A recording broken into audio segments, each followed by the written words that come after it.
46 ఏళ్ల సుదీర్ఘ విరామం తరువాత ఒడిస్సాలోని పూరీ జగన్నాథుని ఆలయంలో ఉన్నటువంటి రత్న భాండాగారం రహస్య ద్వారాలను జూలై 14వ తేదీన తెరవబోతున్నటువంటి నేపథ్యంలో అసలు ఈ రత్న భాండాగారం యొక్క రహస్యం ఏంటి అనేది మనం చర్చించేటువంటి ప్రయత్నం చేద్దాం.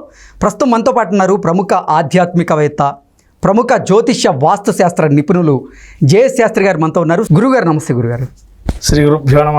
శ్రీ మహాగణాధిపతయ నమ. శ్రీ మహాసరస్వత్యై నమ. హరి ఓం శ్రీమాత్రే నమ. వసుదేవ సుతం దేవం కంసచానూరమర్దనం దేవకీ పరమానందం కృష్ణం వందే జగద్గురుం. గురుగారు, 46 సంవత్సరాల సుదీర్ఘ విరామం తర్వాత ఒడిస్సాలో ఉన్నటువంటి పూరీ జగన్నాథుని ఆలయంలో ఉన్న రత్న భాండాగారం యొక్క రహస్య ద్వారాలను జూలై 14వ తేదీన తెరవబోతూ ఉన్నారు. అసలు ఈ రత్న భాండాగారం యొక్క రహస్యం ఏంటి అంటే ఏం చెప్తారు గురుగారు? అన్న, ఇప్పుడు ఈ పూరి జగన్నాథుడు లోగడ జరిగిన ఆదివారం రోజే జగన్నాథ రథయాత్ర ప్రారంభమైంది. ఆషాఢ మాసంలో మొదటిగా వచ్చేటువంటిది ఆషాఢ శుద్ధ విధియ రోజు. ఈ యొక్క జగన్నాథుడి యొక్క విశేషాన్ని చూసినట్టయితే మనము సాక్షాత్తు నారాయణమూర్తి ప్రకటితమైనటువంటి తూర్పు ప్రాంతంలో ఈ యొక్క జగన్నాథుడి స్వరూపంలో కృష్ణుడు కలియుగంలో మనకు జగన్నాథుడుగా ఉన్నాడు స్వామి. బలభద్రుడు, సుభద్ర అనే 3 విగ్రహాలు ఒక దేవదారు వృక్షంలో దాని యొక్క పరిమాణంతో దాన్ని తీసి ఆ విగ్రహాన్ని పూర్తి చేశారు. అంటే ఇప్పుడు కాలమానంలో ఎట్లయితే విగ్రహాలు ఉన్నాయో స్వామివారి గుళ్ళో ఆ విధంగా పూర్తి చేశారు.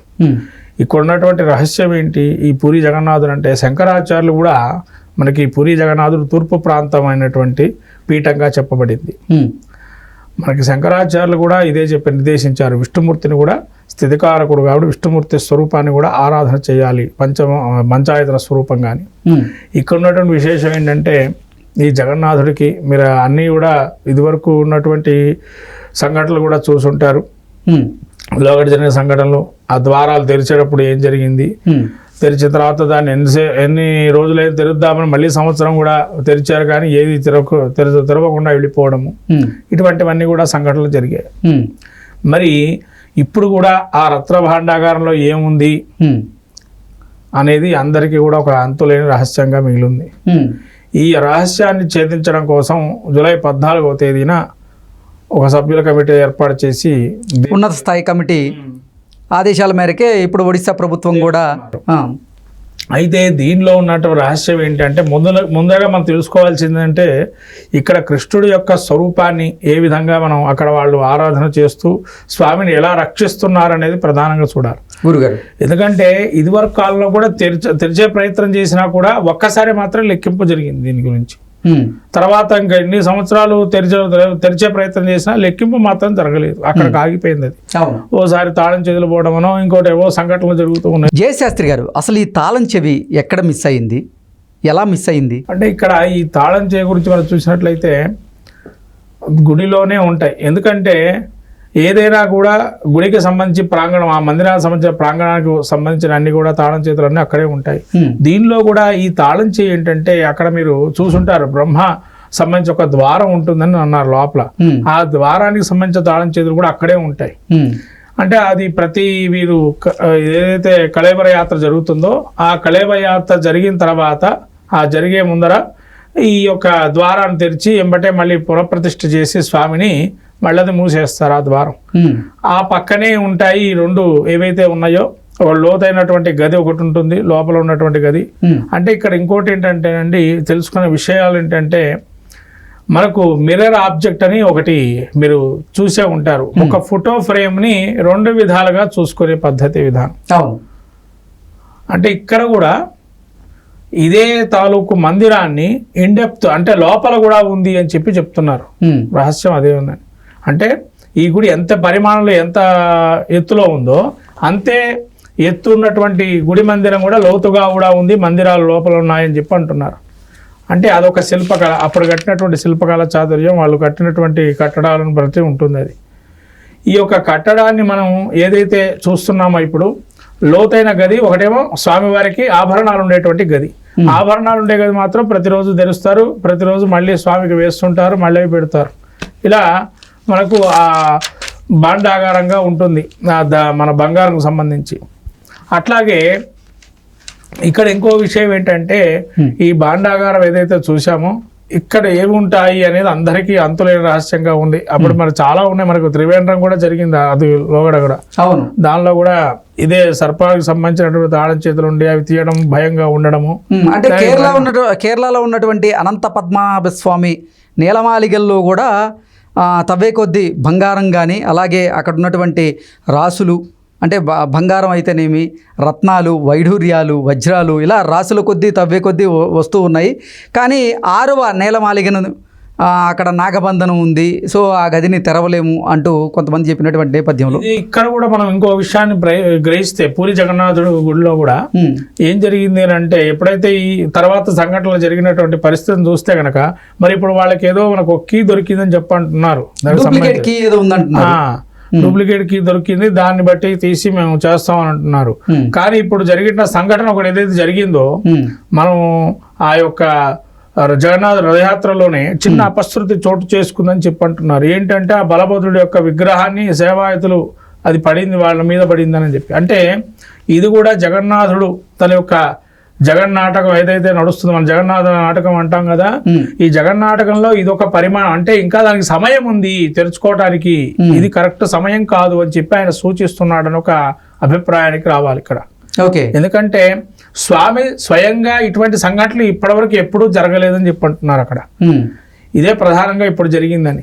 ఇది జరిగినప్పుడు అంటే వాళ్ళు ఒక నిర్ణయాన్ని తీసుకోవడానికి ఇంకా సమయం ఉంది, ఇప్పుడు తెరవకూడదు అని చెప్పి స్వామి స్వయంగా చెబుతున్నాడు ఇక్కడ బలభద్రుడి విగ్రహం పట్టడంతో. జయశాస్త్రి గారు, అసలు రత్న భాండాగారం యొక్క రహస్య ద్వారాలు తెరవకూడదు అని కొంతమంది ప్రయత్నం చేస్తున్నారని, అందులో భాగంగానే ఈరోజు అసలు పూరి జగన్నాథుని యొక్క రథయాత్రలో ఇటువంటి అపశృతి చోటు చేసుకుంది అంటూ కొంతమంది అభిప్రాయాన్ని వ్యక్తం చేస్తూ ఉన్నారు. దీన్ని ఎలా చూడాలి?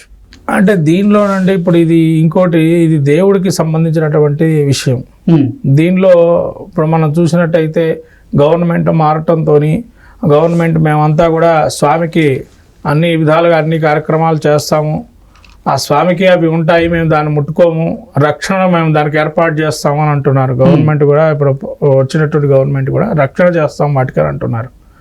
కానీ రక్షణ అనేది స్వామే స్వయంగా చేసుకున్నాడు. ఇప్పటివరకు ఆ తాళం చేతులు దొరకకుండా దాని సంఘటనల ద్వారానే మనం చూస్తూనే ఉన్నాం. వీళ్ళు రక్షణ మళ్ళీ చేస్తూ ఉంటున్నారు, కానీ అది ఎంతవరకు చేస్తారు అనేది అది కూడా ఒక రహస్యంగానే ఉంటుంది. ఓకే, కాబట్టి స్వామే స్వయంగా ఇటువంటివన్నీ ఏర్పాటు చేస్తూ సంఘటనల ద్వారా దాన్ని తెరవకుండా ఉండడానికని, అంటే అది తెలిస్తే కూడా అనేకమైనటువంటి విపరీతాలు జరిగే అవకాశం ఉందని కూడా మనకు తెలియజేయబడుతుంది. ఇంకో విషయం ఏంటంటే దీనిలో ప్రస్తుతం మనం కొంతవరకు వర్తమానంలో అంటే భూతానికి వెళ్ళాలి. అంటే ఉగాది సంవత్సరాబ్ద ఫలితాల గురించి మనం చర్చించుకోవాలి కొద్దిగా. ఎందుకంటే ఇక్కడ కూడా గురుకుజులు అనేటువంటి వాళ్ళు కలిసి ఉన్నారు ఇప్పుడు ప్రస్తుత కాలం. మన గ్రహస్థితి చూసుకున్నట్లయితే వృషభ రాశిలో ఉన్నారు వీళ్ళిద్దరు కూడా గురుకుజులు. ఈ సంఘటన మనం ఇక్కడ కూడా బేరీజ్ వేసుకోవడానికి ఉంటాయి. గ్రహ పరిస్థితులను బట్టి కూడా ఆధారంగా ఉంటాయి, కొన్ని విపరీతాలు జరిగే చర్యలకు అవకాశం ఉంటుంది ఆ ప్రాంతం అంతా కూడా. అంటే ఇప్పుడు మీరు అన్నట్టుగా ఏదైతే ఆ పూరి జగన్నాథుడి యొక్క గుళ్ళో రత్న భాండాగారం తీస్తే అందులో ఏముంటాయంటే మామూలుగా కృష్ణదేవరాయల కాలం కానీ రాజుల కాలంలో కానీ అనేక కాలంలో వాళ్ళ యొక్క స్వామికి అర్పణ చేసే కైంకర్యంగా అనేకమైనటువంటి కెంపులు కానీ రత్నాలు కానీ మరకత మాణిక్యాలు కానీ వజ్రవైఢూర్యాదులు కానీ అనేక రాసులు పోసి స్వామికి అలంకరణ చేయటము అటువంటివన్నీ వాళ్ళు కైంకర్యంగా చేశారు. మనం చాలా టెంపుల్స్లో కూడా చూసుంటాం, బయట కూడా. అట్లానే ఇక్కడ కూడా స్వామికి అనేకం చేసి ఉంటారు. అదే మనకు ఈ యొక్క ద్వారాల్లో రత్న భాండాగారంలో ఉన్నాయి. వీటిని తెరిచి ఈ సంపదని ఏదైతే సంపద స్వామి పెట్టుకున్నాడో ఆ సంపదని ఏమన్నా దాని ఇబ్బందికి గురి అవుతుందేమోనని ఈ యొక్క కాలం ఏదైతే యుగం ఏదైతే ఉందో ఈ కలియుగంలో మనకు ఆ సంపదనే మళ్ళీ మనం పట్టుకోగలుగుతామా అనేది ఒక అంతుచిక్కని రహస్యంగా కూడా మిగిలింది. ఎందుకంటే ఇప్పుడున్న కాలంలో ప్రతిదీ కూడా మనం చూస్తూనే ఉన్నాం. ఇప్పుడు ఈ రత్న భాండాగారంలో ఎన్ని వేల కోట్ల రూపాయలకు సంబంధించినటువంటి సంపద ఉండే అవకాశం ఉందంటారు గురుగారు? అంటే ఉదాహరణ ఒక లెక్క చెబుతానండి మీకు. ఉదాహరణకి 2000 సంవత్సరంలో బంగారం ధర మనకు తొలవ ఎంత ఉందండి? 2000 సంవత్సరాల తులం బంగారం మనకి 2000, 2500, 3000 మించి అయితే లేదు తులం బంగారం అప్పట్లో.